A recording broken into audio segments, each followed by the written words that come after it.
বিসমিল্লাহির রহমানির রহিম। আসসালামু আলাইকুম। দীর্ঘদিন অসুস্থ থাকার পর আপনাদের সামনে কথা বলতে পারার জন্য আল্লাহর কাছে শুকরিয়া আদায় করছি।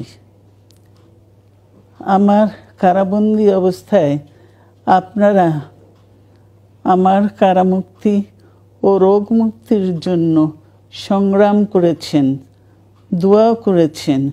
সেজন্য আমি আপনাদের সকলকে ধন্যবাদ জানাচ্ছি। দীর্ঘ আন্দোলন সংগ্রাম ও ত্যাগের মধ্য দিয়ে আমরা ফ্যাসিবাদী অবৈধ সরকারের কাছ থেকে মুক্তি পেয়েছি। আমি আন্তরিক ধন্যবাদ জানাতে চাই আমাদের বীর সন্তানদের, যারা মরণপণ সংগ্রাম করে এই অসম্ভবকে সম্ভব করেছে। শত শত শহীদদের জানাই শ্রদ্ধা।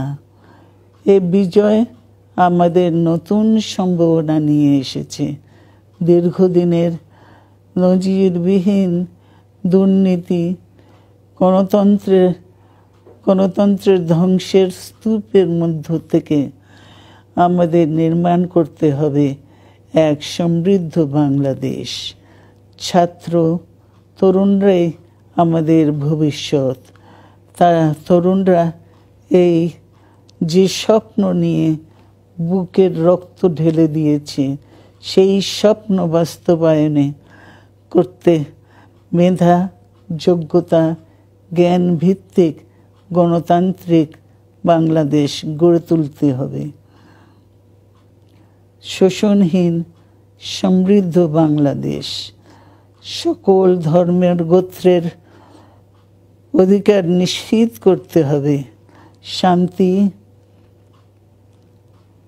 প্রগতি আর সাম্যের ভিত্তিতে আধুনিক বাংলাদেশ নির্মাণে আসুন আমরা তরুণদের হাত শক্তিশালী করি। ধ্বংস নয়, প্রতিশোধ নয়, প্রতিহিংসা নয়, ভালোবাসা, শান্তি ও জ্ঞান ভিত্তিক সমাজ গড়ে তুলি।